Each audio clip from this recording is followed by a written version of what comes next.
अध्याय 81 कलह बोने की कोशिश। उस व्यंग्यात्मक टिप्पणी को सुनकर लोगान ने आह भरी, जबकि अन्य सभी सम्राटों ने उनकी बातचीत पर अपना ध्यान केंद्रित किया था। क्या इसके पास जीवन भी है? लोगान ने सोचा।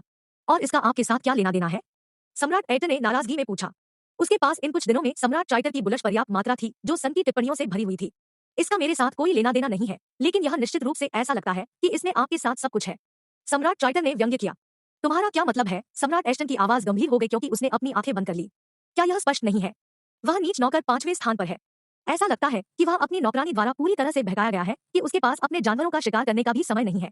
वह मजबूत हो सकता है, लेकिन अभी भी उसकी इच्छा को नियंत्रित करने के लिए मस्तिष्क नहीं है। और इसका मेरे साथ क्या लेना देना है? सम्राट एस्टन ने व्यंग्यात्मक स्वर के साथ फिर से पूछा।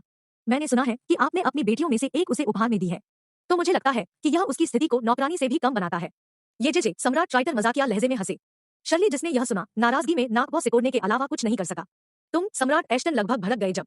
अरे, मुझे दोष न दें, इसके अलावा आप ही थे जिन्होंने पूछा था कि इसका आपके साथ क्या लेना देना है।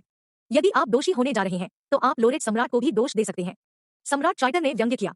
सम्राट एस्टन नाराजगी में क्रोधित हो गया और जवाब के लिए लोगान की ओर देखा, लेकिन उसने कुछ भी नहीं पूछा क्योंकि वह सिर्फ उसे देख रहा था। लोगन चुप और शांत रहा, जैसे कि इस स्थिति से कोई लेना देना नहीं था। कुछ पल चुपचाप बीत गए, जबकि हर कोई जवाब के लिए लोगन को देख रहा था। जैसा कि अपेक्षित उत्तर नहीं सुना गया था, सम्राट ट्राइटर ने व्यंग्य किया, जबकि सम्राट एस्टन ने धैर्य खो दिया क्योंकि उसने पूछा, आपको क्या कहना है? सम्राट लोरेट। कुछ भी नहीं, लोगान ने धीरे से सम्राट एस्टन को देखते हुए शांति से कहा। फिर उसने आगे कहा, मुझे तुमसे या उस बूढ़ी लोमड़ी से कुछ नहीं कहना है। मेरा बेटा जो निर्णय लेता है, वह मेरे द्वारा तय नहीं किया जाता है। यदि आपको इससे कोई समस्या है, तो उससे स्वयं पूछें। और अगर आपको लगता है कि यह उचित नहीं है, तो हर तरह से कृपया अपनी बेटी को वापस लेने के लिए स्वतंत्र महसूस करें। हम इसके बारे में एक शब्द भी नहीं कहेंगे। उसका अपने कार्यों पर पूरा नियंत्रण है। सम्राट एस्टन, साथ ही सभी सम्राटों और प्रतिभाओं, जैसा कि उन्होंने सोचा था, आश्चर्यचकित थे। लेकिन सम्राट एस्टन की अभिव्यक्ति जल्दी से बदल गई, जिसने उन्हें उस परिकल्पना पर विश्वास दिलाया जो उन्होंने पहले की थी। हाँ, मुझे पता है। वास्तव में हम सभी जानते हैं कि सम्राट ट्राइटर दुनिया को जलते हुए देखना चाहता है। मैं सिर्फ मजे के लिए पूछ रहा था। सम्राट एस्टन अचानक हंसने लगे क्योंकि उन्होंने तनाव को दूर कर दिया था। लोगन आश्चर्यचकित था, उसे पता नहीं था कि यह लालची लोमड़ी अचानक स्थिति को शांत करने का फैसला क्यों करेगी। टीच, सम्राट ट्राइटर ने अपनी जीभ पर क्लिक किया क्योंकि वे उसके द्वारा बनाए गए प्रवाह से बाहर निकल गए थे। लेकिन वह अभी भी सिर्फ विफलता के कारण पीछे नहीं हटेंगे। उसने नीचे देखा और कहा, राजकुमारी शर्ली एस्टन, मुझे आपके लिए बहुत खेद है। यहाँ तक कि अगर आपने डेविस को अपनी पहली पत्नी के रूप में शादी की है, तो आपकी वास्तविक स्थिति हमेशा एक की होगी यदि यह जारी रहता है। तुम? सम्राट एस्टन अचानक भड़क गया क्योंकि उसकी आभा फैल गई। शर्ली का चेहरा पीला पड़ गया क्योंकि उसे सार्वजनिक रूप से अपमानित किया गया था। उसके पास एक सम्राट को अपमानित करने का कोई तरीका नहीं था, भले ही उसका गुस्सा 10 गुना अधिक हो। हर कोई डेविस की तरह नहीं है। वे सभी अपनी स्थिति और स्थिति के साथ साथ अपने सही स्थान को भी समझते थे। सम्राट ट्राइटर कौन है? वह है जो ट्राइटर साम्राज्य में सबसे ऊपर खड़ा है। वह ग्रैंड सागर महाद्वीप में 7 शक्तिशाली प्राणियों में से एक है। यहाँ तक कि अगर उसके पास 10 गुना हिम्मत थी, तो वह वास्तव में उसे फटकार नहीं लगाएगी। सम्राट ट्राइटर ने सम्राट एस्टन पर कोई ध्यान नहीं दिया क्योंकि उन्होंने जारी रखा, ठीक है, नौकरानी को छोड़ दो। मैंने सुना है कि प्रिंस डेविस की एक और मंगेतर है जो कॉल्डन परिवार से संबंधित है। जे भले ही नौकरानी तस्वीर में नहीं है, फिर भी आप एक होने के लिए मोटे हैं। शर्ली का चेहरा और भी हल्का हो गया। उसने अपनी मुट्ठी कसकर पकड़ ली क्योंकि उसने अपने दिमाग में सम्राट ट्राइटर की हिंसक हत्या कर दी थी। भूख ने उसकी आत्मा को भर दिया क्योंकि वह अधिक शक्ति की इच्छा महसूस कर सकती थी। इससे पहले कि सम्राट एस्टन चिल्ला पाता, सम्राट रूथ बाहर निकल आया और जोर से कहा, सम्राट ट्राइटर, तुम बहुत दूर चले गए हो। एक शुद्ध लड़की को सार्वजनिक रूप से अपमानित करना कुछ ऐसा नहीं है जो एक सम्राट को करना चाहिए। बेहतर होगा कि अब से ऐसे शब्दों का इस्तेमाल करने से बचें। सम्राट ट्राइटर ने अपनी आंखें बंद कर ली। यह देखते हुए कि 3 सम्राट उसके साथ लड़ने के लिए तैयार थे, उसने सम्राट रेवेन को केवल उसे स्वादिष्ट भोजन करते हुए देखा, जबकि एक चमकदार चेहरा था जैसे कि शो का आनंद ले रहा हो। इसके बाद वह हंसने लगा और चुप रहा क्योंकि बाधाएं उसके खिलाफ थी। वह इतना मूर्ख नहीं था क्योंकि वह जानता था कि कब पीछे हटना है। कुछ क्षणों की चुप्पी के बाद तनाव कम हो गया। सम्राट एस्टन ने शर्ली को सांत्वना देते हुए एक सोल ट्रांसमिशन भेजा। शर्ली के चेहरे ने थोड़ा थोड़ा करके रंग हासिल किया क्योंकि उसे अपने पिता द्वारा सांत्वना दी गई थी। फिर उसे अचानक कुछ एहसास हुआ क्योंकि उसका चेहरा गुस्से में फट गया। यह सब उस ब्राट और उसकी नौकरानी की वजह से है। अगर वे दोनों नहीं होते तो मुझे इस हद तक अपमानित नहीं किया गया होता। चूंकि वह सम्राट ट्राइटर पर अपनी नफरत पर ध्यान केंद्रित नहीं कर सकती थी, इसलिए उसके दिमाग ने अवचेतन रूप से अपनी नफरत को उन दोनों पर निर्देशित किया जो उसके अपमान का कारण थे। बाद में वह शांत हो गई क्योंकि उसका कारण वापस आ गया और महसूस किया कि उन दोनों पर अपनी नफरत केंद्रित करना उसके लिए थोड़ा बचकाना था। लेकिन फिर भी एक महिला के रूप में उसे उस नौकरानी के खिलाफ नफरत महसूस हुई जो संभवतः उसके भविष्य के पति को उससे चुरा लेगी। एक नीच नौकरानी मेरे मंगेतर को चुराने के बारे में सोचती है। वह सपना देख रहा होगा। वह तब आराम से और अपने घमंडी व्यक्तित्व में लौट आई। अचानक अखाड़े के चारों ओर शोर की लहरें उठीं क्योंकि दर्शकों ने एक एकल प्रक्षेपण देखा जिसमें एक बच्चा एक जानवर का सामना कर रहा था। यह वह क्या कर रहा है? शर्ली अचानक खड़ी हो गई क्योंकि वह अविश्वसनीय रूप से चिल्ला रही थी। वह अपनी आंखों पर विश्वास नहीं कर सका और उसके बारे में चिंता किए बिना नहीं रह सका। वह पहले से ही उसके व्यक्तित्व को पसंद करना शुरू कर चुकी थी जब उसने पहले सम्राट ट्राइटर का सामना किया था। हाँ, पीकग्रेड स्काई ग्रेड बीस्ट को चुनौती देना। आपका बेटा बहुत बहादुर है, लोरेट सम्राट। सम्राट क्लेमोर प्रक्षेपण को देखते हुए संतुष्टि में हंसे। कुछ हंस रहे थे जबकि कुछ ने अपना सिर हिलाया। हालांकि सभी ने सोचा कि यह डेविस द्वारा शीर्ष 1000 में अपनी रैंकिंग बढ़ाने के लिए कुछ अंक हासिल करने का अंतिम मिनट का प्रयास था। अध्याय 82, कृपया मुझे मार डालो। 9 मीटर लंबा एक क्रिम्सन एप जो peak level sky beast stage तक पहुंच गया था, एक छोटे बच्चे को निडरता से देख रहा था जिसने इसका सामना करने की हिम्मत की। उसकी मांसपेशियों की नसें लाल चमक के साथ फैली हुई दिख रही थी। इसकी आंखें गहरी लाल थी जैसे कि यह क्रूर थी। इसका शरीर क्रिम्सन फर से भरा हुआ था। वाह, इतना लंबा! डेविस ने इसे विस्मय से देखा जैसे कि वह एक दृश्य का आनंद ले रहा था। उसने इस तरह के जानवरों को कभी नहीं देखा, इसलिए यह वास्तव में उसके लिए एक आंख खोलने वाला था। बस इसे देखकर वह अपनी भविष्य की खोजों के लिए तत्पर हो गया। अगर कोई उसे इस तरह अभिनय करते हुए देखता तो वे सोचते कि वह वास्तव में एक निर्दोष बच्चा था, एक नवजात बछड़े की तरह जो बाघ से डरता नहीं है। लेकिन किसी ने नहीं सोचा होगा कि वह जानवर को तुच्छ रूप से देख रहा था, ठीक वैसे ही जैसे वह उसे देख रहा था। यहाँ तक कि जानवर ने भी कल्पना नहीं की थी कि उसे हे दृष्टि से देखा जा रहा है। जब डेविस जानवर को निहार रहा था, जानवर उसे थक गया और उसे थप्पड़ मारने के लिए अपने विशाल पंजे हिलाए। डेविस ने एक अनाड़ी हरकत के साथ आने वाली हथेली को चकमा देते हुए कहा, वाह, क्या आप जल्दबाजी में नहीं है? क्रिम्सन एप अब अतुलनीय रूप से क्रोधित था क्योंकि उसने सोचा था कि एकमात्र चींटी अपनी हथेली को चकमा देने में कामयाब रही है। हुई। क्रिम्सन एप अविश्वसनीय रूप से गूंगा था क्योंकि उसने चींटी को देखा, उस पर थूक दिया। डेविस तब भाग गया क्योंकि वह एक निश्चित दिशा में चला गया था। क्रिम्सन एप ने अपनी छाती पर जोर से चिल्लाया और एक झटके के साथ उसने पागलपन से उसका पीछा किया। यह देखकर कि क्रिम्सन एप उसका पीछा कर रहा था, डेविस मुस्कुराया। यह सही है, मेरा अनुसरण करो। हे, यह क्या है? वह क्यों भाग रहा है? सम्राट क्लेमो ने भ्रम में पूछा। लोगान के जवाब देने से ठीक पहले एक डरावनी आवाज ने बातचीत को रोक दिया। क्या ऐसा इसलिए नहीं है क्योंकि उसे एहसास हुआ कि उसकी कमी है? जे सम्राट ट्राइटर लोगान को ताना मारते हुए हंसे। मेरे बेटे के पास एक निश्चित प्रकार की योजना होनी चाहिए। लोगान ने जवाब देने से एक पल पहले सोचा, सम्राट ट्राइटर के ताने को पूरी तरह से अनदेखा करते हुए। मैं देखता हूँ, यह समझ में आता है। सम्राट क्लेमो ने अपना सिर हिलाया, हालांकि वह थोड़ा निराश था क्योंकि उसने सोचा कि डेविस ने इसे मारने के लिए चाल का सहारा लिया था। सम्राट ट्राइटर स्वाभाविक रूप से अनदेखा किए जाने से नाराज था, लेकिन उसने इसे सिर्फ कंधे उचका दिए जैसे कि यह एक दैनिक घटना थी। यहाँ के अधिकांश सम्राट उन्हें पसंद नहीं करते थे, नहीं वे हर समय व्यंग्यात्मक टिप्पणी देने के शौकीन थे। उन्होंने प्रक्षेपण को शांति से देखा, लेकिन यह पर्याप्त मनोरंजक नहीं था क्योंकि कोई ऑडियो नहीं था। कुछ क्षण बीतने के बाद उन्होंने डेविस को क्रिम्सन एप द्वारा पीछा किए जाने के अलावा एक प्राणी का सामना करते हुए देखा। क्या वह उस जानवर को भी उकसाने जा रहा है? सम्राट एश्टन ने संदेह में पूछा। लोगान को देखते हुए सभी को एक ही संदेह था क्योंकि जानवर डेविस एक और peak level sky beast stage magical beast, एक ज्वालामुखीय गैंडा था। लोगान ने जवाब देने से पहले एक पल के लिए सोचा क्योंकि उसने अपनी थोड़ी पकड़ रखी थी। हो सकता है कि मेरा बेटा दोनों जानवरों से लड़ने की कोशिश कर रहा हो, जबकि बाद में वह खुद के लिए सभी सामान चुरा लेता है। एन ओवेलब एक एन। समझ में आता है। कुछ सम्राटों ने सिर हिलाया, जबकि अन्य ने प्रक्षेपण को संदेह के साथ देखा। जैसे ही सम्राट ट्राइटर डेविस पर एक व्यंग्यात्मक टिप्पणी करने जा रहा था, उसे एक चौंका देने वाली आवाज से रोक दिया गया। वह फिर से उस पर थूक क्यों रहा है? सम्राट एश्टन खड़ा हो गया क्योंकि उसे अपनी आंखों पर विश्वास नहीं हो रहा था। दूसरों को क्या लगता है कि अगर उसके दामाद ने कुछ जानवरों को उकसाया जिन्हें वह अपमानित नहीं कर सकता था और इस प्रक्रिया में दयनीय रूप से मर गया? सम्राट एश्टन इसे सोचने से खुद को रोक नहीं सका क्योंकि उसकी पीठ पर एक ठंड चमक रही थी। उसने जल्दी से अपना सिर हिलाया क्योंकि उसने इस विचार को अपने सिर से हटा दिया था। फिर उन्होंने सम्राट लोरेट को देखा, जबकि अन्य ने भी ऐसा ही किया। उनकी नजरें निर्विवाद रूप से अजीब थी। लोगान ने एक शांत उपस्थिति बनाए रखी, लेकिन अंदर वह खुद को जमीन में दफनाने के बिंदु पर शर्मिंदा था। वह क्या कर रहा है? और आप सब, तुम सब मुझे क्यों देख रहे हो? मुझे भी नहीं पता। लोगन को नहीं पता था कि हंसना है या रोना है, लेकिन फिर भी लोगान जानता था कि डेविस अगर चाहे तो जानवरों को मार सकता है, इसलिए उसने आत्मविश्वास से कहा, क्या आप अनुमान नहीं लगा सकते? वह एक ही समय में 2 जानवरों को मारने जा रहा है। इस बार सम्राट थोड़े संशयवादी थे, लेकिन उन्होंने अभी भी अपना सिर हिलाया। लानत है बेटा, मुझे परवाह नहीं है कि आप क्या करते हैं। बस जानवरों को मार डालो और अपने पिता के लिए कुछ चेहरा बचाओ। उन अजीब नजरों के बीच लोगान अपने सिर में चिल्लाया, ओह सम्राट लोरेट, आपका बेटा फिर से क्यों भाग रहा है? सम्राट क्लेमो ने थोड़ा निराश होकर पूछा। इस बार लोगान ने जवाब नहीं दिया क्योंकि वह बस शांति से देख रहा था। उसने डेविस को जानवर से भागते हुए देखा। उसे नहीं पता था कि उसका बेटा क्या करना चाहता था, इसलिए वह प्रक्षेपण को ध्यान से देखता रहा। जल्द ही सभी ने डेविस को तीसरे peak level sky beast stage magical beast को उकसाते हुए देखा, उसी घृणित तरीके से जादुई जानवर के चेहरे पर थूकते हुए। हर किसी का चेहरा अनैच्छिक रूप से सम्राट लोरेट की ओर मुड़ गया, जो प्रक्षेपण को ध्यान से देख रहा था। लोगान जो प्रक्षेपण देख रहा था, था सक गया और अपनी सीट पर वापस झुक गया। उसका चेहरा जलने लगा, लेकिन वह जल्दी से इसे छिपाने में कामयाब रहा। अगले सेकंड में उनके चेहरे प्रक्षेपण की ओर मुड़ गए, केवल यह देखने के लिए कि इसमें आकृति अगले पल भाग जाती है। माहौल अविश्वसनीय रूप से अजीब हो गया क्योंकि अखाड़े में स्नीर और मजाक की आवाज सुनी जा सकती थी। यह तब तक जारी रहा जब तक कि उन्होंने प्रक्षेपण के अंदर की आकृति को चौथे और 5वें peak level sky beast stage magical beast को उकसाते हुए नहीं देखा, फिर उनके द्वारा पीछा किया गया। इस समय तक पूरा अखाड़ा हंसी की दबी लहरों से भर गया था। सम्राट ट्राइटर भी जोर जोर से हंसने लगा। वह सम्राट लोरेट के बेटे को खुद को मूर्ख बनाते हुए देखकर बहुत खुश था। लोगान ने अपने चेहरे को शांत रखा, बिना किसी अजीबता के संकेत के। उन्होंने शांति से प्रक्षेपण देखना जारी रखा, जैसे कि वह अपने बेटे के बारे में कम परवाह नहीं कर सकते थे, जिसे 5 peak level sky beast stage magical beast द्वारा पीछा किया जा रहा था।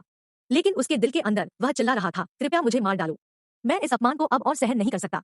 उसे इतनी शर्मिंदगी कब मिली? उन्होंने उम्मीद जताई कि यह घटना एक दिन उन्हें परेशान नहीं करेगी। अध्याय 83, शाही पिता। देखो, डेविस को 5 जादुई जानवरों से घिरा हुआ देखते हुए असंख्य सिर प्रक्षेपण की ओर मुड़ गए, जो सभी peak level sky beast stage के थे। यह सम्राट क्लेमोर ने दृश्य को देखते हुए कहा। फिर उन्होंने सम्राट लोरेट की प्रतिक्रिया की जांच करने के लिए अपना सिर घुमाया, लेकिन भ्रमित हो गए क्योंकि उन्होंने उन्हें शांत दिखाई दिया। वह अपनी अभिव्यक्ति के माध्यम से नहीं देख सकता था, इसलिए उसने प्रक्षेपण देखना जारी रखा। अन्य सम्राटों की भी सम्राट क्लेमोर के समान प्रतिक्रिया थी। डेविस ने 5 शक्तिशाली जादुई जानवरों को देखा जो उसे एक खुली जगह पर पीछा करते थे। खेत दलदली था, एक सूखी हुई नदी से घिरा हुआ था और खेत के ऊपर थोड़ा पानी बचा था। वह रुक गया और 5 जादुई जानवरों को उसे घेर लिया। 5 जादुई जानवरों ने उस पर हमला नहीं किया, लेकिन अचानक एक दूसरे पर चिल्लाना शुरू कर दिया, जैसे कि वे घोषणा कर रहे थे कि जिस चींटी का उन्होंने पीछा किया वह उनका शिकार था।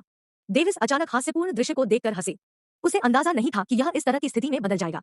उसने सोचा कि वे उसके बेशर्म कार्यों के कारण उस पर हमला करेंगे, लेकिन उन जानवरों को तर्कसंगत रूप से कार्य करते हुए देखकर आश्चर्यचकित था। अपने आप से लड़ना बंद करो, यह मत कहो कि मैंने तुम्हें चेतावनी नहीं दी थी। जब तक आप कर सकते हैं तब तक स्क्रैम करें। डेविस का चेहरा अविश्वसनीय रूप से गंभीर हो गया क्योंकि वह चिल्ला रहा था। जादुई जानवरों ने अचानक चींटी को देखा, फिर एक दूसरे को देखा, जैसे कि पुष्टि कर रहा था कि चींटी वही थी जो बोलती थी, बस जानती थी। वे जानते थे कि उन्होंने कुछ कहा है, लेकिन वे इसे समझ नहीं सके। तुम जानवर इसमें से कुछ भी नहीं समझ सके। तो क्या यह मुझे एक अनुचित हत्यारा बनाता है? जो भी हो, मुझे किसी व्यक्ति या जानवर को मारने के लिए किसी भी औचित्य की आवश्यकता नहीं है। मुझे बस अपने दिल को बेदाग रहने के लिए औचित्य की आवश्यकता है। डेविस ने गंभीरता से कहा, जबकि उन्होंने अपना भाला अपनी अंतरिक्ष रिंग से बाहर निकाला। उन शब्दों को खुद से कहा गया था जैसे कि वह अपने विचारों को समझने की कोशिश कर रहा था। अचानक जानवरों ने उसे अपनी दृष्टि से गायब देखा। एक सेकंड ही बीता था जब उन्होंने देखा कि क्रिम्सन एब का सिर उसके सिर से अलग हो रहा था क्योंकि खुले दलदली खेतों में फव्वारे की तरह खून के छींटे पड़ रहे थे। जादुई जानवर चिंतित थे क्योंकि उन्होंने मानव को देखा जो अचानक अपने छोटे शरीर के साथ एक भव्य चांदी की आभा उत्पन्न कर रहा था। क्षमा करें, लेकिन आप सभी को मौत के घाट उतार दिया गया है। डेविस क्रिम्सन एब के कटे हुए सिर पर खड़े होकर बोला। उसने अपना भाला लहराया क्योंकि वह शेष जानवरों को धक्का दे रहा था। बिजली तूफान। कुछ मिनट पहले। हाँ, आखिर आपका बेवकूफ बेटा 5 peak level sky beast stage से घिरा हुआ था। कोई प्रक्रिया नहीं हो, क्या आप हृदयहीन नहीं है? सम्राट लोरेट। लोगान ने बस जम्हाई ली क्योंकि उसने आखिरकार देखा कि डेविस अपना कदम रखने जा रहा था। उसने कुछ नहीं कहा और सम्राट ट्राइटर पर मजाक उड़ाते हुए मुस्कुराया।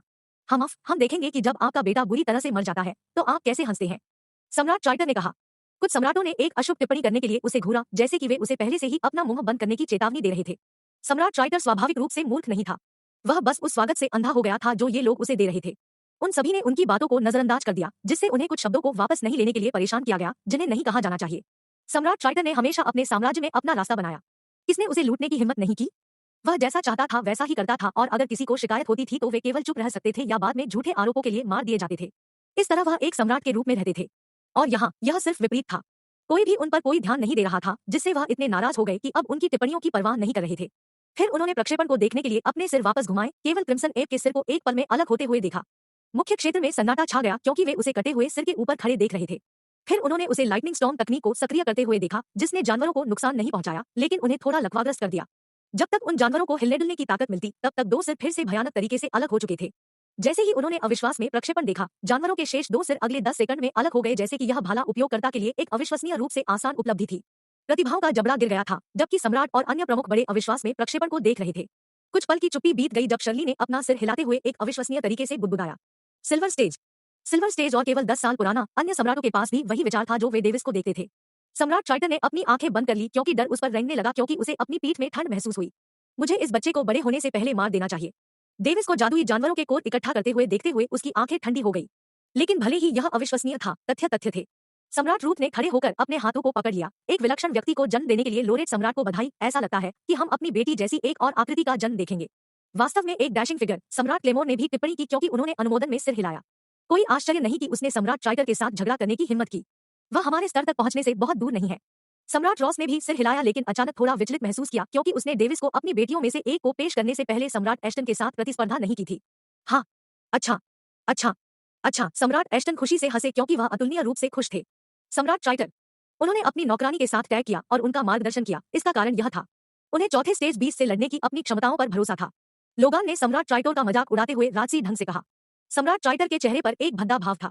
अचानक उनके नीचे बैठे लीन ट्राइटर ने स्कोरबोर्ड की ओर इशारा किया। उसकी उंगली गुस्से में कांप रही थी। रॉयल फादर, देखो। सम्राट ट्राइटर और अन्य जनों ने यह सुना। उन्होंने स्कोरबोर्ड को देखा क्योंकि उन्होंने अपना सिर ऊपर उठाया था। सम्राट ट्राइटर अतुलनीय क्रोध में खड़ा हो गया क्योंकि उसका चेहरा बदसूरत हो गया। स्थिति 1, नाम आपका दादा यहाँ है, ट्राइटर, अंक 50,500। अध्याय 84, अपमानित ट्राइटर। मुख्य अखाड़े में जोरदार हंसी फूट पड़ी क्योंकि हर कोई अपनी बेरिंग को बैठा था। हा। सम्राट एस्टन अपने पेट को गले लगाते हुए झुकते हुए जोर से हंसे। लोगन भी इसे सहन नहीं कर सका क्योंकि वह संतुष्टि में हंस रहा था, जबकि उसने सोचा, मैंने पहले जो भी अपमान अनुभव किया था वह इसके लायक था। अच्छा। अन्य सम्राट भी अपनी हंसी नहीं रोक सके क्योंकि वे ट्राइटर को देखकर हंस रहे थे। प्रतिभाएं ऐसी लग रही थी जैसे वे कब से पीड़ित थी क्योंकि उनका चेहरा फूला हुआ लग रहा था। उन्होंने विभिन्न माध्यमों से अपनी हंसी को पकड़ने की कोशिश की। कुछ ने अपना चेहरा छिपाने की कोशिश की, जबकि कुछ ने अपना पेट पकड़ते हुए अपने चेहरे दफन कर दिए। सम्राट ट्राइटर का चेहरा गुस्से से पीला पड़ गया। उन्होंने कब इस तरह के अपमान का सामना किया था? उसकी बाहें कांप रही थी क्योंकि उसने अपनी उंगलियों को कसकर किरकिरा कर लिया था, जबकि उसकी हथेलियों से खून टपक रहा था, जमीन को गंदा कर रहा था। इसका क्या अर्थ है?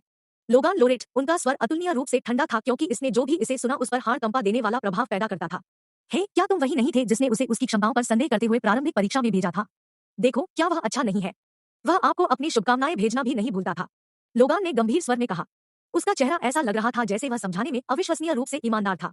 तुम, कोई फर्क नहीं पड़ता आप एक बच्चे के नखरे पर अपना असर कैसे खो सकते हैं। याद रखें कि आप एक सम्राट हैं। सम्राट रेवेन ने उसे याद दिलाया।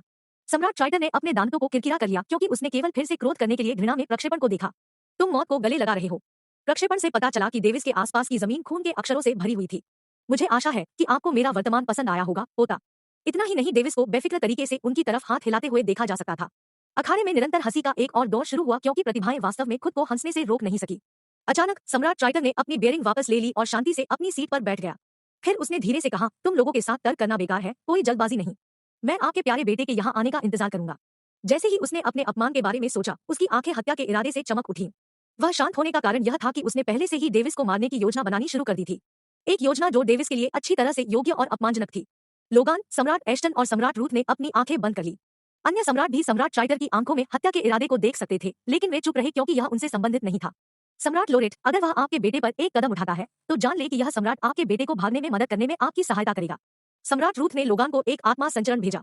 हाँ, यह गंभीर बात है। अगर वह हमारे घर में ऐसा करता है, तो ठीक होगा, लेकिन एक सम्राट का अनादर करना भी हमारा अपमान करने के समान है। इसलिए हमारे लिए उसकी रक्षा करना काफी मुश्किल होगा। उसने कहा, मैं उसे अपने बेटे के साथ बहुत दूर नहीं ले जाऊंगा। अगर वह मेरे बेटे को मारना चाहता है, तो उसे मरने के लिए तैयार रहना चाहिए। लोगान ने कहा क्योंकि उसकी आंखें ठंडी हो गई थी। लोगान ने सम्राट एश्टन से सोल ट्रांसमिशन भी प्राप्त किया। अब वह राहत महसूस कर रहा था क्योंकि दो सम्राट उसका समर्थन कर रहे थे। मैं शर्त लगाता हूँ कि छड़ी आदमी नाराज है अगर उसने देखा हो कि मैंने क्या किया है। निगरानी बग पर हाथ हिलाने के बाद डेविस ने किसी अन्य दिशा में उड़ान भरी। बेशक जिस दिशा में वह चला गया, वह जगह थी जहां एलिया थी। उन्हें बहुत अच्छा लगा वह स्टंट करना जो बचकाना था।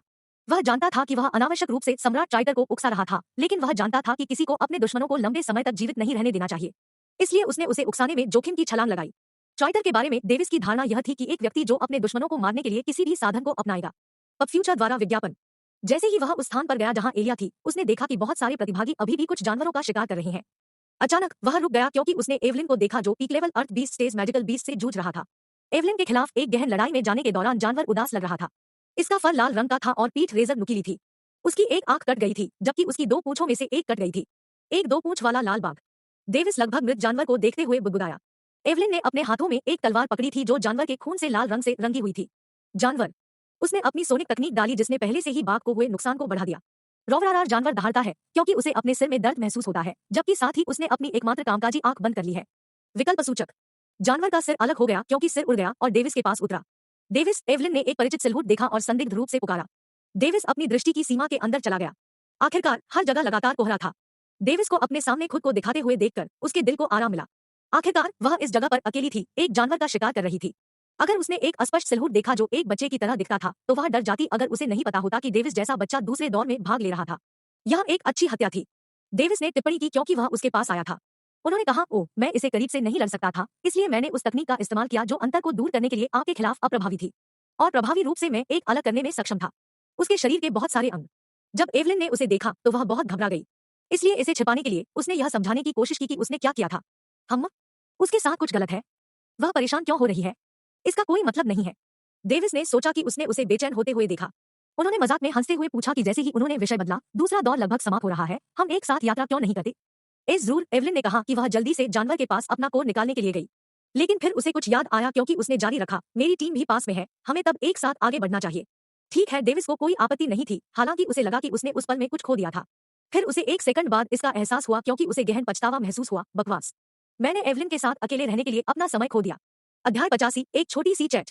एवलिन और डेविस से कुछ किमी दूर एक प्राकृतिक गर्म झरने के पास एक छोटा सा तंबू देखा जा सकता है। उस तंबू के अंदर कॉल्डन परिवार के युवा थे।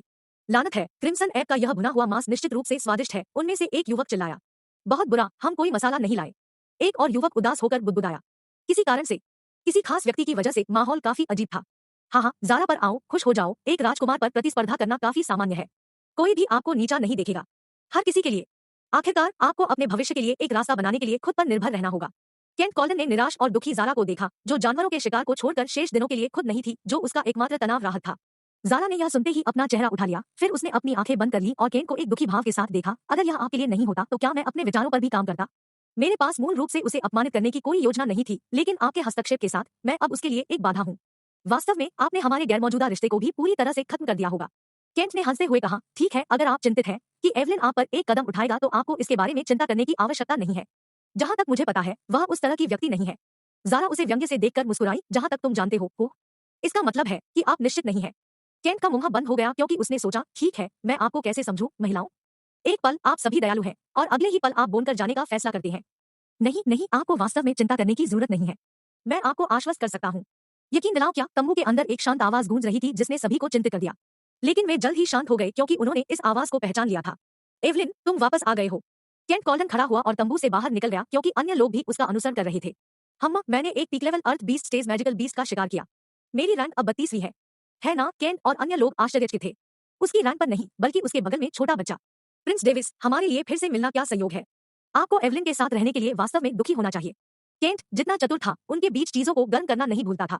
डेविस का चेहरा जो शांत था, एक मुस्कान से चमक रहा था, जबकि एवलिन शर्मा गया क्योंकि उसने प्रारंभिक परीक्षणों के दौरान अपने अनैच्छिक कबूलनामे के बारे में सोचा था। भले ही वह अनुमान लगा सकता था कि केंट किस तरह का व्यक्ति था, लेकिन जब उसने यह सुना तो वह मुस्कुराए बिना नहीं रह सका। खांसी। वह बातचीत मेरे वयस्कता तक पहुंचने के बाद ही बोली जानी चाहिए। यह बहुत जल्द है। डेविस ने खांसी की और लापरवाही से जवाब दिया। उन्होंने एक छवि दी जैसे कि वह आरक्षित थे। बेशक महाराज, केंट ने विनम्र स्वर में उत्तर दिया। ठीक है, तैयार हो जाओ, हम द्वीप छोड़ रहे हैं। एवलिन ने तंबू में चलते हुए कहा। ठीक है, यहाँ मेरा इंतजार करो, मैं एरिया को लेने जाऊंगा, डेविस ने एक दिशा में जाते हुए कहा। इसके बाद युवक टेंट में घुस गए क्योंकि उन्हें अपनी मुठभेड़ का विवरण पूछना था। एवलिन ने उन्हें यह भी समझाया क्योंकि छिपाने के लिए कुछ भी नहीं था। उस मुठभेड़ के अलावा वह पूरी छोटी यात्रा शांत थी क्योंकि उन्होंने उस समय के दौरान बातचीत नहीं की थी। ठीक है, यही तो है। आप लोग यहाँ किस लिए रह रहे हैं? जाओ, अपने आप को तैयार करो, एवलिन ने ज़ारा को देखते हुए कहा। सभी ने इसे देखा और तुरंत तंबू से बाहर चले गए। एक पल का सन्नाटा बीत गया क्योंकि ज़ारा को थोड़ा पसीना आने लगा। उसने अपना सिर नीचे कर लिया था और एवलिन को देखने की हिम्मत नहीं कर रहा था। मुझे देखो, ज़ारा, एवलिन ने शांति से कहा। ज़ारा ने अपना सिर उठाया और उसके चेहरे पर एक हैरान भाव के साथ उसे देखा। वह हैरान थी क्योंकि उसे उस आवाज से आने वाले किसी भी गुस्से का पता नहीं चला। एवलिन ने आह भरते हुए पूछा, क्या आप उससे प्यार करते हैं? ज़ारा चौंक गई लेकिन उसने अपना सिर हिला दिया। नहीं। तो फिर तुम उसके पीछे क्यों पड़े हो? एवलिन ने पूछा। मैं? क्योंकि मैं अपनी तरफ से राजकुमार के साथ अपनी स्थिति और ताकत बढ़ा सकता हूँ। ज़ारा ने सच्चाई से जवाब देने से पहले एक पल के लिए सोचा। हालांकि वह शांत थी, लेकिन वह काफी तुनक मिजाज भी थी। भले ही उसने एवलिन की स्थिति को देखा, फिर भी इसने उसे एक दुष्ट व्यक्ति नहीं बनाया। उन्होंने कहा, इस तरह की सोच के साथ आपको उसका पीछा करना बंद कर देना चाहिए। भले ही वह एक बच्चा है, मैं कह सकता हूँ कि वह बाज की तरह तेज है। यहाँ तक कि अगर आप जो कह रहे हैं वह सच है, तो क्या वह अभी भी आपके फिगर में नहीं आया? आपको क्या लगता है कि मुझे उसके साथ मौका नहीं मिलेगा? ज़ारा ने एवलिन को देखा क्योंकि उसने खुद की ओर इशारा किया था। वह शरीर के आकार में एवलिन से केवल एक स्तर कम थी, लेकिन सुंदरता के मामले में वह एवलिन से भी नहीं हारेगी। एवलिन ने आह भरी, मुझे लगा है आप अभी भी हार नहीं मानेंगे। मैं पीछे कैसे हट सकता हूँ? केंट द्वारा मेरे विचारों का खुलासा करने के बाद नहीं, जिन पर मैंने कार्रवाई नहीं की है। ज़ारा ने अपना सिर हल्का सा हिला दिया। क्यों? क्या आपको नहीं लगता कि आपको किसी व्यक्ति के साथ अपना जीवन बिताने से पहले उससे प्यार करना चाहिए? एवलिन ने पूछा क्योंकि वह अपने विचारों को समझ नहीं पा रही थी। ऐसा सोचने की कोई जरूरत नहीं है। शादी के बाद भी प्यार को निखारा जा सकता है। वास्तव में लोग इसी तरह बहते हैं, और आप वह है जो लीक से हटकर सोच रहे हैं। क्या क्या तुम्हें डर है कि मैं उसे तुमसे चुरा लूंगा? एवलिन ने जब यह वाक्य सुना कि शादी के बाद प्यार को पोषित किया जा सकता है, तो उसे कुछ एहसास हुआ और वह जवाब देते हुए हंस पड़ी। ऐसा नहीं है कि मैं उसे मुझसे चुराने से डरता हूँ। आखिरकार भविष्य में एक राजकुमार के रूप में उसके साथ कई होंगी। मैं उससे शादी करने में हिचकिचाती थी, यही कारण भी था। उसने तब हंसना बंद कर दिया क्योंकि उसकी आंखें उदास हो गई। क्या यह गलत है कि वह सब मेरे लिए है? मैंने शादी को रद्द करने का फैसला किया, लेकिन मुझे अब नहीं पता। मेरा दिल तय नहीं कर सकता, यह उससे शादी करना स्वीकार नहीं करता है, नहीं यह उसे छोड़ने को स्वीकार करता है। मैं अब गड़बड़ हूँ। ज़ारा ने हंसते हुए कहा, क्या यह एक संकेत नहीं है कि आप पहले से ही उसे काफी हद तक पसंद करना शुरू कर चुके हैं? क्या यही कारण नहीं है कि आप उसे दूसरों या मेरे साथ साझा करने के लिए अधिक अनिच्छुक हैं? एवलिन ने पहचानने से पहले एक पल के लिए सोचा। यह शायद ऐसा हो सकता है। अध्याय 86, क्या कोई समस्या है? एवलिन ने आह भरी, वैसे भी मैं आपको उसका पीछा करने से नहीं रोकूंगा, लेकिन अगर वह आपकी कंपनी नहीं चाहता है तो आज्ञाकारी रूप से पीछे हट जाएं। यह मेरी निचली पंक्ति है। इसके बाद वह खड़ी हुई और तंबू से बाहर चली गई। ज़ारा ने अपनी आवाज में एक शत्रुतापूर्ण इरादा महसूस किया। क्या निचली रेखा? कोई फर्क नहीं पड़ता कि मैं इसे कैसे देखता हूँ, आप नहीं चाहते कि मैं उसके करीब जाऊं, HMPH। उसने तब नाक बहुत सिकोड़ी क्योंकि उसके अंतर्ज्ञान ने उससे कहा कि जब तक वह कर सकती है उसे रुक जाना चाहिए। उन्होंने जो कहा उसमें भी एक बात है। अगर मैं उससे शादी कर लूं लेकिन उसका ध्यान आकर्षित करने में कामयाब नहीं हुई तो मेरा जीवन मूल रूप से बर्बाद हो जाएगा। परिणाम जोखिम से मेल नहीं खाते हैं। उसने निर्णय लेने से पहले एक पल के लिए सोचा। फिरजेन द्वीप के सुदूर पश्चिमी छोर में एक ब्लैक वाइपर तैरते हुए समुद्र से बाहर निकल आया। यह 8 मीटर लंबा था, लेकिन यह थोड़ा हानिरहित लग रहा था। इसके बाद उसने ऊपर देखा क्योंकि उसने द्वीप के एक निश्चित स्थान के ऊपर एक पक्षी को उड़ते हुए देखा और अपनी दिशा में फिसल गया। मुख्य क्षेत्र में जे चलो देखते हैं कि आप इसे कैसे रोकते हैं, सम्राट ट्राइटन ने सोचा था। जब एवलिन तंबू से बाहर चला गया तो डेविस कुछ मिनट बाद एलिया के साथ पहुंचा। चारों ओर इकट्ठा हो जाओ, एवलिन ने उन दोनों को देखते हुए आदेश दिया। कॉल्डन परिवार के युवा उसके पीछे इकट्ठा हुए और डेविस का अभिवादन किया, लेकिन एलिया को नजरअंदाज कर दिया। ठीक है, चलो बाहर चलते हैं, डेविस ने शांति से कहा और किसी ने भी उसकी आज्ञा को नजरअंदाज नहीं किया क्योंकि वे सभी बाहर चले गए। वे उस जहाज की दिशा में चले गए जिसमें वे पहुंचे थे। प्रतियोगिता लगभग समाप्त होने वाली थी और वे अंतिम दौर के लिए चुने गए थे, इसलिए उन्हें इस बिंदु पर 1 या 2 रैंक से आगे निकलने के बारे में कोई शांति नहीं थी। जैसे ही वे जहाज की दिशा में आगे बढ़े, वे निष्क्रिय बातचीत में लगे रहे। अचानक केंट ने गर्व से अपनी रैंकिंग सबके सामने जाहिर कर दी। मैं 15वें स्थान पर हूँ, आप लोगों के बारे में क्या? जैसा कि कॉल्डन परिवार के अगले उत्तराधिकारी से उम्मीद की जाती है। डेविस ने शांति से अपना सिर हिलाया। धन्यवाद राजकुमार। क्या मुझे पता है कि आपने कौन सी रैंक हासिल की है? केंट ने पूछा। वह वास्तव में उत्सुक था क्योंकि वह डेविस की खेती को वर्गीकृत नहीं कर सकता था। हाँ, यह एक रहस्य है। मैं समझता हूँ, यह थोड़ा निराशाजनक है। केंट ने एक उदास चेहरा बनाया। बाकी लोग भी थोड़े निराश दिखे। है ना? क्या तुम शिकार करने नहीं जा रहे हो, प्रिंस डेविस? एलिया ने अविश्वास से पूछा। हम? आपका क्या मतलब है? एवलिन ने एलिया को देखा क्योंकि उसने पूछा था। डेविस मुस्कुराया क्योंकि उसने कहा, मैंने पहले ही शिकार खत्म कर लिया है और यह मेरे लिए पर्याप्त है। यह नहीं हो सकता। आपके द्वारा शिकार किया गया समय बहुत कम था। केवल कुछ घंटे ही बीते थे। एलिया ने चिंता में अपना सिर हिलाते हुए कहा।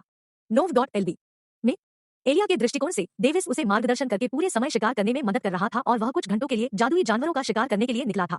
हमारे पास अभी भी कुछ समय है, हम कुछ घंटों के लिए शिकार कर सकते हैं, केंट ने अपनी आंखें बंद करते हुए कहा। ओह एलिया, जब मैं एवलिन को प्रभावित करना चाहता था तो तुम ऐसा क्यों करते हो? डेविस विचार के रूप में रोया। कोई जरूरत नहीं है, वैसे मैं पहले से ही 5 जादुई जानवरों का शिकार कर चुका हूँ और वर्तमान में शीर्ष 1000 में हूँ, डेविस ने कहा। यह सब मेरी गलती है। अगर राजकुमार ने जादुई जानवरों का शिकार करने में मेरा मार्गदर्शन नहीं किया होता तो वह निश्चित रूप से पहला स्थान प्राप्त करता, एलिया ने दुखी होकर कहा क्योंकि उसकी आंखें नम हो गई थी। क्या उसने जादुई जानवरों का शिकार करने में उसका मार्गदर्शन करने में मदद की? उन्होंने उस हिस्से को नजरअंदाज कर दिया जहां उन्हें पहला स्थान मिलेगा और इसके बजाय उस हिस्से पर ध्यान केंद्रित किया जहां उन्होंने एलिया का मार्गदर्शन किया था। आपने राजकुमार का मूल्यवान समय बर्बाद करने की हिम्मत की। एलिया की तरफ देखते ही एक युवक चिल्लाया। अगर आपके पास जादुई जानवरों का शिकार करने का कौशल नहीं है तो आपको बस छोड़ देना चाहिए था। एक अन्य युवक ने उसे डांटा क्योंकि उसने राजकुमार के अच्छे पक्ष में आने के लिए इस अवसर का उपयोग किया। एलिया ने अपना सिर नीचे गिरा दिया क्योंकि वह शर्मिंदा महसूस कर रही थी। वह दुखी महसूस कर रही थी क्योंकि वह सारा समय उस पर बर्बाद हो गया था। बस जब केंट इस पर टिप्पणी करने जा रहा था। तुम दोनों नरक बंद करो, एक गंभीर आवाज ने दोनों युवकों को चौंका दिया। आप दोनों मिलकर उसे हरा नहीं पाएंगे, तो अपनी बकवास बंद करो। किसी ने भी आप दोनों को एलिया को फटकारने के लिए नहीं कहा। डेविस ने जब चेतावनी दी तो उसकी आंखों में हत्या का हल्का इरादा निकला, जिससे दोनों युवकों ने अपनी सांसें रोक ली। एलिया, उन्हें बताओ कि तुम्हारी रैंक क्या है, डेविस ने गर्व के स्वर में आदेश दिया। गर्व के स्वर का उपयोग करने के बजाय एलिया ने दुखी होकर कहा, 5वीं रैंक। क्या अविश्वास में हर किसी की आंखें चौड़ी हो गई। यह एक बात थी अगर स्काई रैंक साम्राज्य का एक बच्चा इस उपलब्धि को हासिल करने में कामयाब रहा, लेकिन उन्होंने जो देखा वह स्काई रैंक साम्राज्य की एक नीच नौकरानी थी जिसने यह उपलब्धि हासिल की, जिसने उन्हें पूरी तरह से स्तब्ध कर दिया। एवलिन ने एलिया को देखा और अचानक हीनता का प्रवाह महसूस किया। उसने अपनी मुठ्ठियां भींच ली और उसे गौर से देखने लगी। उसकी नजर अब इस बात पर नहीं थी कि कोई एक साधारण लड़की को कैसे देखता है, इसके बजाय यह बदल गया कि कोई प्रतिद्वंद्वी को कैसे देखता है। डेविस ने उनके भावों को संतुष्टि के साथ देखते हुए एक स्मग चेहरा बनाया क्योंकि उसने सोचा, यह सही है, वह केवल नौकरानी नहीं है, वह मेरा दोस्त है। यह कैसे? केंट ने अविश्वसनीय रूप से पूछा क्योंकि वह समझ नहीं पा रहा था कि शाही परिवार ने उस पर कितने संसाधनों का उपयोग किया होगा। आप जानना चाहते हैं कि कैसे? क्योंकि वह मेरी दोस्त है और मैंने उसे प्रशिक्षित करने के लिए कुछ संसाधनों का इस्तेमाल किया। क्या क्या आपको कोई समस्या है? डेविस ने कुछ भी नहीं छिपाया क्योंकि यह उसके लिए एक तथ्य था और गर्व करने के लिए कुछ था, भले ही यह कुछ अन्य लोगों के लिए अनुचित लग रहा था। हिम्मत नहीं हो रही। मुझे नहीं पता था कि वह राजकुमार का दोस्त था। केंट ने अपना सिर हिलाया। उसे अच्छा लगा कि उसने पहले बारूदी सुरंग पर कदम नहीं रखा था। फिर वह तुम्हारी नौकरानी क्यों है? तब एवलिन ने सवाल पूछा कि हर कोई सोच रहा था।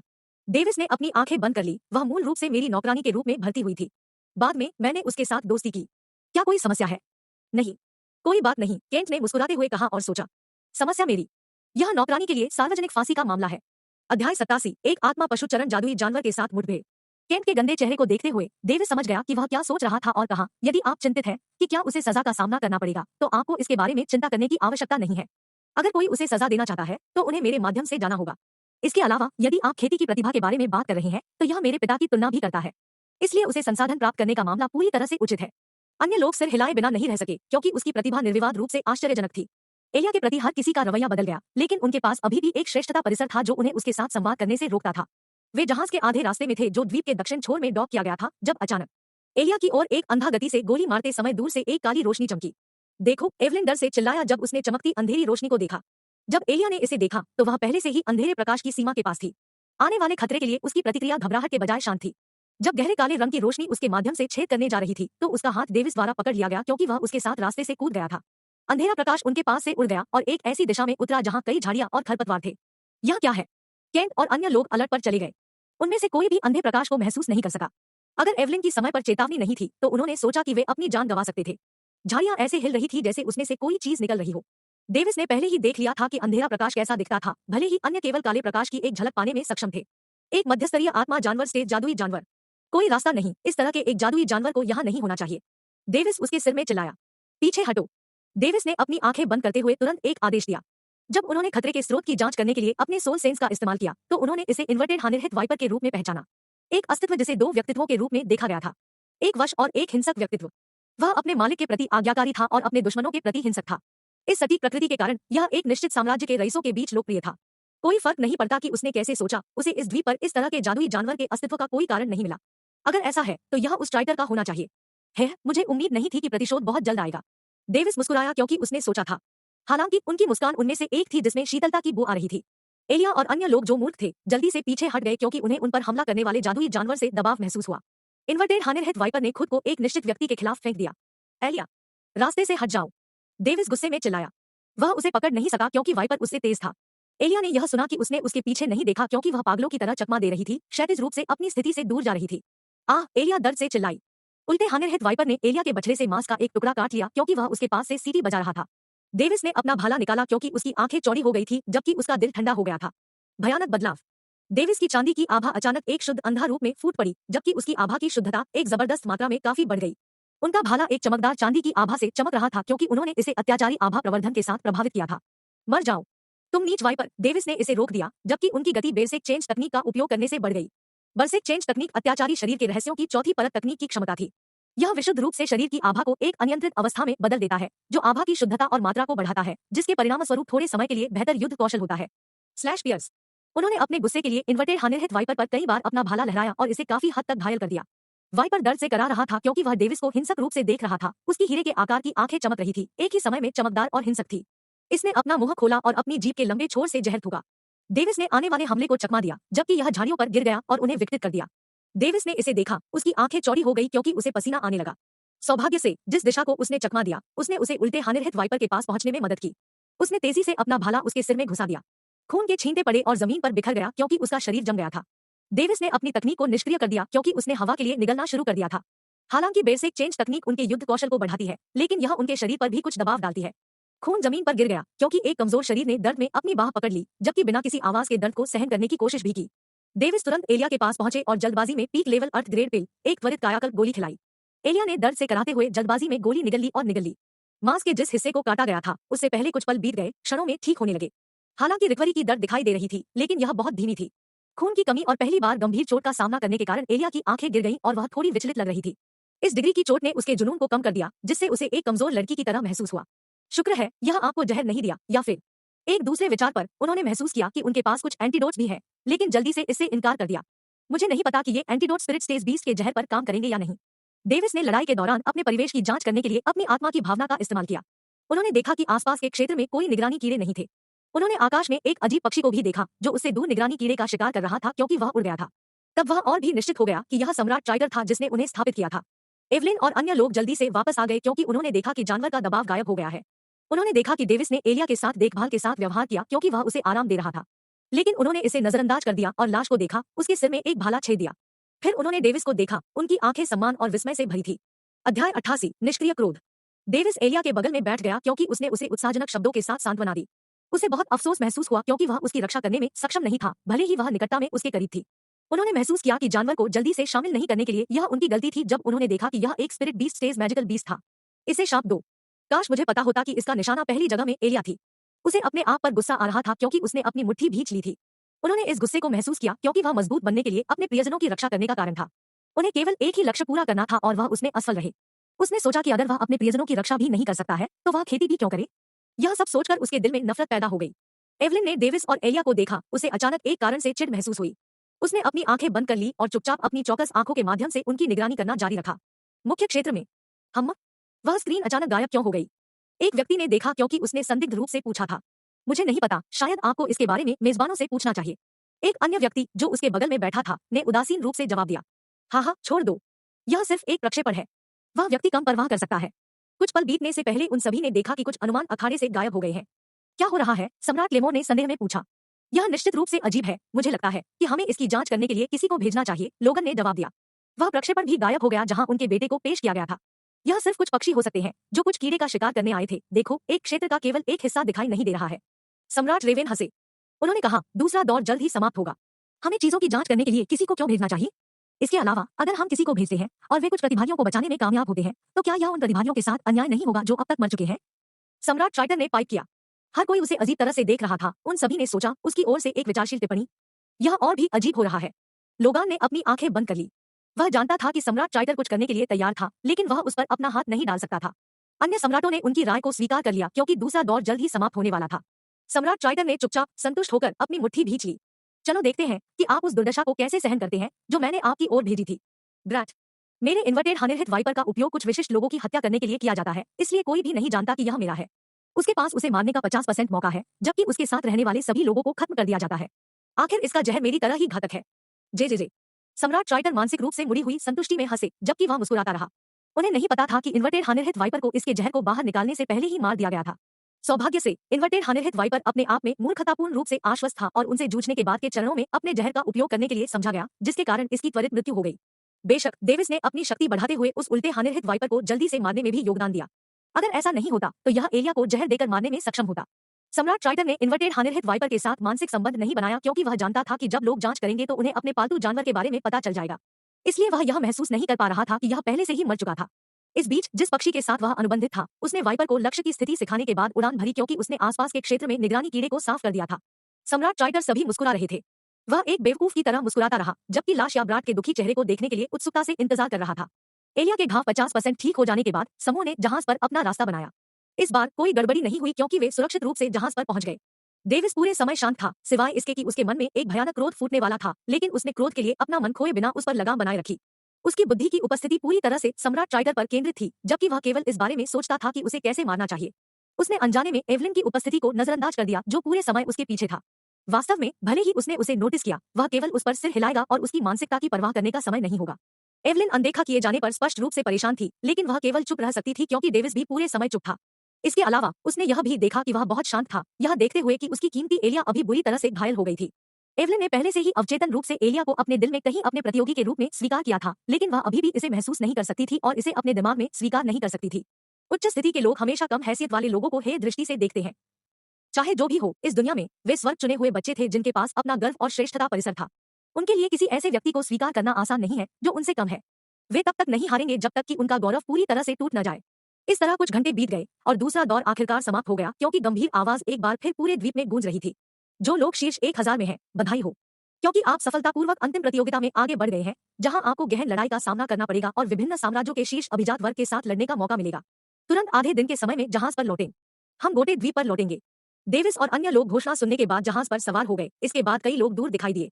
मुख्य क्षेत्र में हम ऐसा लगता है कि उस बच्चे की किस्मत उससे अधिक है जितना मैंने सोचा था। वह मेरे उल्टे हानिरहित वाइपर से बचने में कामयाब रहे।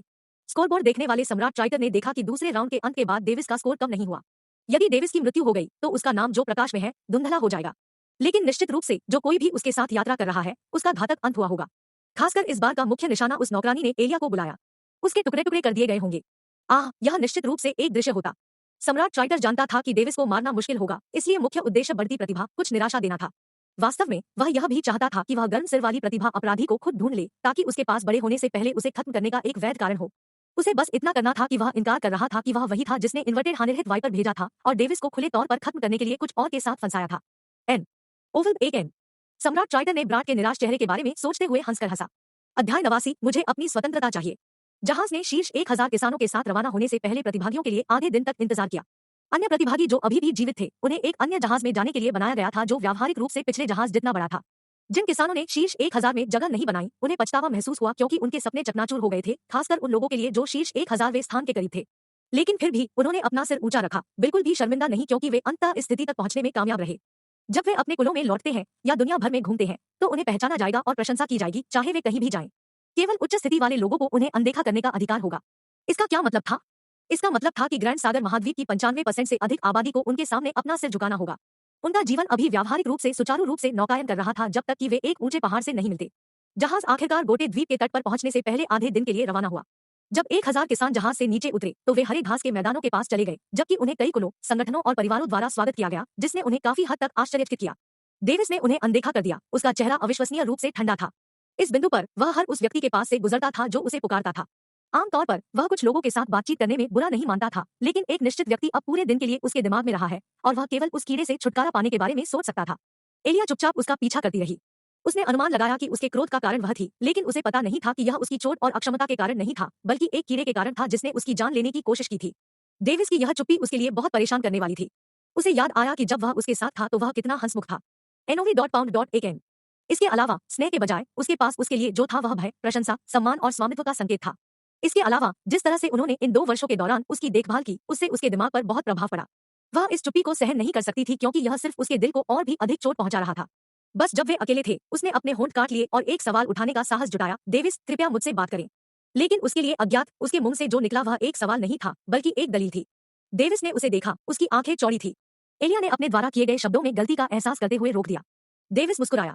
उसने धीरे धीरे उसके दाहिने गाल को छूने के लिए अपनी हथेली उठाई, जबकि उसने अपना चेहरा उसके करीब लाया। चिंता न करे, मैं उस आदमी को मार दूंगा जिसने आपको नुकसान पहुंचाया है। वह उसके कान में फुसफुसाया। एलिया जो खुश थी कि डेविस सामान्य हो गया था, फिर से जम गया। तुम्हारा क्या मतलब है? यह सम्राट ट्राइटर था जिसने आपको spirit beast stage magical beast के साथ मारने का प्रयास किया, डेविस ने गंभीरता से कहा। एलिया का चेहरा खिल उठा। तुम्हें कैसे पता? आप ऐसा क्यों कह रहे हैं? डेविस ने जवाब दिया, मैंने जो देखा और सुना है उससे मैं 90% से अधिक अनुमान लगा सकता हूँ कि वह अपराधी है। बारीकियों के बारे में फिर उन्होंने निगरानी कीड़े, अजीब पक्षी और उस उल्टे हानिरहित वाइपर के बारे में समझाया जो ट्राइटोर साम्राज्य में लोकप्रिय था। एलिया का चेहरा भयावह हो गया। उसने कभी नहीं सोचा था कि एक दिन उसे एक सम्राट द्वारा निशाना बनाया जाएगा। उसकी आंखों में डर के आंसू बन गए थे, जिससे उन 2 मोती नम हो गए थे। एलिया, मेरे साथ होने के अपने लाभ और जोखिम है। अब आप जो सामना कर रहे हैं वह जोखिमों में से एक है। मेरे लिए यह मत भूलो कि तुम हमेशा मेरे दोस्त हो, नौकरानी नहीं। जैसे याद रखें कि यदि आप चाहे तो आपको अपनी स्वतंत्रता मिल सकती है।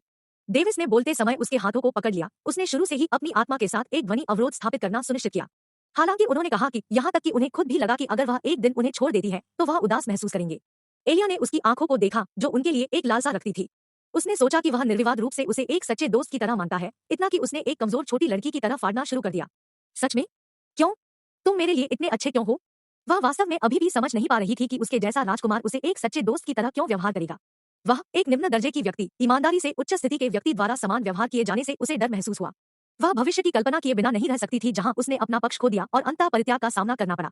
डेविस के साथ एक निश्चित बातचीत उसके दिमाग में कौन थी। उसने अपने आंसू पोंछे और एक दृढ़ चेहरा बनाया। मुझे अपनी स्वतंत्रता चाहिए। डेविस ने अपनी आंखें चौड़ी कर ली, उसके हाथ कांपने लगे। उसने उसे देखा, अपनी आंखें बंद कर ली और एक गहरी सांस लेने के बाद कहा, फिर मैं तुम्हें स्वतंत्रता देता हूँ, तुम्हारे पास मेरा वचन है। उसका दिल ऐसा महसूस कर रहा था जैसे वह एक खाई में गिर गया हो, जबकि उसने महसूस किया कि उसकी सांस भारी हो रही है। उन्होंने ध्यान में रखा कि वह एक बच्चे के साथ काम कर रहे थे। यह कोई आश्चर्य की बात नहीं थी कि वह एक शक्तिशाली कृषक से डरती थी, लेकिन फिर भी उसे छोड़ने के लिए उसके दिल को दर्द हुआ। आखिरकार वह 2 साल की अवधि के लिए उसके साथ थी। डेविस ने इन सभी घटनाओं को सम्राट ट्राइटर के काम के लिए जिम्मेदार ठहराया, इसलिए उनके लिए नफरत गहरी हो गई। क्या अब मुझे स्वतंत्रता मिल गई है? एलिया ने उत्सुकता से पूछा। हाँ, आप किसी भी समय जाने के लिए स्वतंत्र हैं। अगर किसी को इससे समस्या है तो वे इसे मेरे साथ ले जा सकते हैं। क्या मैं अब तुम्हारी नौकरानी नहीं हूँ? उसने जारी रखा। डेविस अपनी उदासी छिपाने से पहले एक पल के लिए रुक गया। हाँ, अच्छा, चलो चलते हैं। एलिया मुस्कुराई, उसे अपना नया संकल्प मिल गया था। कहा, डेविस यह महसूस करने से पहले आश्चर्यचकित था, क्या उसे जहाज पर वापस नहीं आना चाहिए? जरा रुको। दूसरे विचार में मेरे साथ रहना भी सुरक्षित है। वह यह सोचकर मुस्कुराया कि वह उसे ढाल के रूप में इस्तेमाल कर रही थी। कहा, है, अब जब मैंने अपना नौकर का दर्जा खो दिया है और अब एक स्वतंत्र व्यक्ति हूँ तो मेरे पास जो कुछ भी बचा है वह एक दोस्त है, और अब मैं अपनी इच्छा से उस दोस्त का पालन कर रहा हूँ, किसी भी दास्ता से बंधा नहीं हूँ। एलिया ने कहा और मुस्कुराते हुए सोचा, इस तरह मैं उन नकारात्मक विचारों में से किसी के बिना उसका दोस्त बन पाऊंगा जो मुझे उसके साथ रहने से रोकता है। अध्याय 90। जल्दी से अपने आप को जाने। डेविस हैरान रह गया क्योंकि उसने कभी नहीं सोचा था कि एलिया उसके साथ क्रूर मजाक करेगी। उसके लिए यह एक क्रूर मजाक हो सकता है, लेकिन उसके लिए यह उसके जीवन के तरीके को बदलने के बारे में था। जो की तरह उससे चिपकने और एक नकली दोस्त की तरह व्यवहार करने के बजाय उसे आगे बढ़ने और उसके साथ बराबरी करने की पहल क्यों नहीं करनी चाहिए, यह उसका विचार था। डेविस ने अपने चेहरे को अपनी हथेलियों से छिपा लिया, जबकि वह यह मानने के लिए शर्मिंदा महसूस कर रहा था कि वह हर दूसरी लालची लड़की की तरह एक लड़की थी। मुझे बेहतर पता होना चाहिए था। वह शुरू में उसका परीक्षण कर रहा था जब उसने कहा कि वह उसे स्वतंत्रता देगा। वह जानना चाहता था कि क्या उसका समर्थन करना ठीक था। हालांकि यह उसके लिए अनुचित था, वह उसके साथ अपने बंधन के बारे में असुरक्षित महसूस करता था। अब उसे यकीन था कि वह बिना किसी दूसरे विचार के पूरे दिल से उसका समर्थन करने में सक्षम होगा। उन्होंने फिर ताली बजाई। ठीक है, मेरे पास आपके लिए एक उपहार है, चलो मेन एरिना में चलते हैं। उपहार। एलिया की आंखें उल्लास से चौड़ी हो गई। हाँ, वहाँ है। आपको यह बहुत पसंद आएगा। इसके अलावा यह आपको आराम महसूस कराएगा। डेविस ने मुस्कुराते हुए अपना सिर हिलाया। फिर वे ऊर्जावान कदमों के साथ मेन एरिना के पास पहुंचे। यह एक लंबा इंतजार था। ऐसा लगता है कि जहाज द्वीप पर आ गया था। अब समय आ गया है कि हम अंतिम दौर शुरू करें। सम्राट एश्टन ने सभी को सुनने के लिए अपनी आवाज उठाई। दर्शक उत्साह से झूम रहे थे क्योंकि वे अंतिम प्रतियोगिता को देख सकते थे जो वीर अभिजात वर्ग से भरा होगा, जो एक दूसरे से तीव्रता से लड़ रहा होगा। प्रतिभाएं जो अंतिम प्रतियोगिता की प्रतीक्षा कर रही थी ने महसूस किया कि आखिरकार यह चमकने का समय था। ओह, ऐसा लगता है कि दूसरे दौर को पास करने वाले प्रतिभागी अखाड़े में प्रवेश कर रहे हैं। विभिन्न प्रकार के कपड़े पहने कुछ लोगों को देखकर एक यादृच्छिक व्यक्ति चिल्लाया जो अखाड़े में प्रवेश करता है। हर कोई उन्हें देखने के लिए मुड़ा, संतुष्टि में अपना सिर हिलाया। उन प्रतियोगियों में से प्रत्येक एक युद्धकठोर अनुभवी की तरह लग रहा था जिसमें एक अभिजात वर्ग की पर्याप्त बेरिंग थी। जबकि कुछ आसान लग रहे थे, कोई कह सकता है कि उनके बाहरी रूप धोखा दे रहे थे। समय धीरे धीरे बीतता गया क्योंकि प्रतिभागियों ने अपनी आंखों में एक भावुक रोशनी के साथ अखाड़े के चारों ओर देखा। सम्राट ट्राइटर, जो प्रतिभागियों को शांति से देख रहा था, लगभग निश्चित था कि उसके उल्टे हानिरहित वाइपर ने उन दो ब्राट्स को मार डाला था जो उसके जूते पकड़ने के लायक भी नहीं थे। बस जब वह अपने अनुमान के बारे में आश्वस्त था तो उसने अविश्वास में अपनी आंखें चौड़ी कर ली। डेविस और एलिया ने अखाड़े में प्रवेश किया। उनकी मुस्कुराहट, साथ ही उनके चेहरे के भावों ने कोई डर या निराशा व्यक्त नहीं की। एलिया, वह बच्चा होने के नाते, खतरे को नजरअंदाज कर दिया जो सम्राट ट्राइटर है, जबकि उस उपहार की प्रतीक्षा कर रहा था जो डेविस ने उसके लिए तैयार किया था। वे भागने में कामयाब रहे। सम्राट ट्राइटर ने सोचा कि उसका चेहरा बदसूरत हो गया, लेकिन जल्दी से शांत हो गया क्योंकि वह इस परिदृश्य के लिए भी तैयार था। कोई बात नहीं, इस प्रतियोगिता के समाप्त होने के बाद मैं आपको स्वयं समाप्त करना सुनिश्चित करूंगा, सम्राट ट्राइटर ने मुस्कुराते हुए सोचा। डेविस और एलिया उस स्थान पर चले गए जहां प्रतिभाएं बैठी थी। जैसे ही वे उनकी ओर बढ़े, उनमें से कुछ ने भौहें सिकोड़ी जबकि उनमें से कुछ मुस्कुराए। डेविस ने उन पर कोई ध्यान नहीं दिया और एक सीट पर बैठ गया, जबकि एलिया उसके बगल में बैठने से पहले एक पल के लिए हिचकिचाई। सिर्फ इसलिए कि उसने फैसला किया कि वह अब नौकरानी नहीं बनने जा रही थी, इसका मतलब यह नहीं है कि वह उस मानसिकता से इतनी जल्दी बाहर निकल सकती है। अभिमानी प्रतिभाओं ने इसे नजरअंदाज कर दिया क्योंकि वह दूसरे दौर में 5वें स्थान पर रहने के लिए पर्याप्त शक्तिशाली थी। जैसे एलिया इस बार बिना किसी नतीजे के वहां बैठने में सक्षम थी। हाँ, दामाद, बस वहां मत बैठो, ऊपर आओ। सम्राट एश्टन हंसे। डेविस ने एलिया को देखा। उसने अपना सिर हिलाया, यह संकेत देते हुए कि यह ठीक होगा। फिर वह ऊपर उस स्थान पर चला गया जहां सम्राट बैठे थे। सम्राट एश्टन की दिशा में देखने से पहले उनकी छोटी आंखों ने एक पल के लिए सम्राट ट्राइटर को देखा। उत्कृष्ट पैंतरेबाजी आपने अपने कौशल का उपयोग करने में दिखाई है, लेकिन आपको अपने भाला कौशल पर भी काम करना चाहिए। भाला कौशल? ओह, मैं सिर्फ अपनी शक्ति के साथ भाला लहरा रहा था और जोर दे रहा था और कुछ नहीं, डेविस ने लापरवाही से जवाब दिया। उस जवाब को सुनकर हर किसी की आंखें फड़क उठीं। उन्होंने सोचा कि वह कुछ शांत लग रहा था, लेकिन सोचा क्या किसी को अपनी गलतियों को स्वीकार नहीं करना चाहिए और इसे सुधारना चाहिए जब एक बुजुर्ग ने उन्हें ठीक किया। सम्राट एश्टन ने अपना पेट पकड़ा। हाँ, यह सही है। मेरे साथ समारोह में खड़े होने की कोई आवश्यकता नहीं है। डेविस ने अपना सिर हिलाया। इस आदमी के लिए जो सीधा और हंसमुख दिखता था, उसकी एक अच्छी छाप थी। जब आप पहले से ही यहाँ हैं, तो मेरी प्यारी बेटी से क्यों नहीं मिलते? सम्राट एश्टन ने हंसते हुए कहा, आखिरकार पिछली बार आपने किसी विशेष व्यक्ति के कारण उससे परिचित होने का मौका खो दिया था, आपके साथ कहीं से भी समस्याएं नहीं मिल रही थी। डेविस जवाब में हंसे। उनकी हंसी वास्तविक थी क्योंकि सम्राट एश्टन ने अप्रत्यक्ष रूप से जिस व्यक्ति की ओर इशारा किया था वह सम्राट ट्राइटर था। सम्राट ट्राइटर के चेहरे में कोई बदलाव नहीं था, जैसे कि उसने कुछ भी नहीं सुना था। शर्ली, ऊपर आओ, सम्राट एश्टन ने प्यार से पुकारा। बैठने से एक आकृति खड़ी हो गई, धधकते लाल बाल उसकी कमर तक गिर गए। धीरे धीरे मुड़ते हुए उसका चेहरा एक लाल पारदर्शी घूंघट से ढका हुआ था। बैंक्स ने उसके चेहरे के बाईं ओर को कवर किया क्योंकि यह उसकी खूबसूरत नाक के बगल में पहुंच गया था। उसने उग्र लाल वस्त्र पहने थे जो उसके पूरे शरीर को तब तक लपेटते थे जब तक कि यह उसके एस आकार के कर्व्स को नहीं बढ़ाता था। उसके कंधे से उसकी कोहनी तक का हिस्सा एकमात्र दृश्यमान स्थान था जहां कोई उसकी जेडसफेद त्वचा देख सकता था। उसने सुरुचिपूर्ण ढंग से अपने पैरों को अपने पिता की दिशा में ले जाया और हवा में कदम रखा। डेविस ने अपनी आंखें चौड़ी की। Peak level revolving course stage. उसके पैर हवा में नाच रहे थे जबकि उसकी स्कर्ट हवा में लहरा रही थी क्योंकि वह अपनी जगह पर जा रही थी। अपने फिगर को करीब आते देख डेविस ने आह भरी, इस दुनिया में उनकी इतनी सुंदरियां क्यों है? उन्होंने महसूस किया कि उन्हें सुंदरियों के लिए अधिकतम प्रतिरोध हासिल करने की कोशिश करनी चाहिए और बड़े होने के बाद उनके आकर्षण का विरोध करने में सक्षम होना चाहिए। अन्यथा वह केवल कल्पना कर सकता था कि भविष्य में उस पर किस तरह की त्रासदी या आपदा आएगी। स्वाभाविक रूप से यह आत्मविश्वास उसके चेहरे के हत्यारे रूप से आया था। शर्ली हवा से उछली और अपने पिता के बगल में खड़ी हो गई। उसकी आंखें अनैच्छिक रूप से एक पल के लिए डेविस को देख रही थी, इससे पहले कि उसने अपने पिता और अन्य सम्राटों से हाथ मिलाया। यह पहले से ही अंतिम प्रतियोगिता के लिए समय है, इसलिए जल्दी से खुद को जाने, सम्राट एश्टन ने खुशी से कहा। उसकी आंखें चमक उठीं।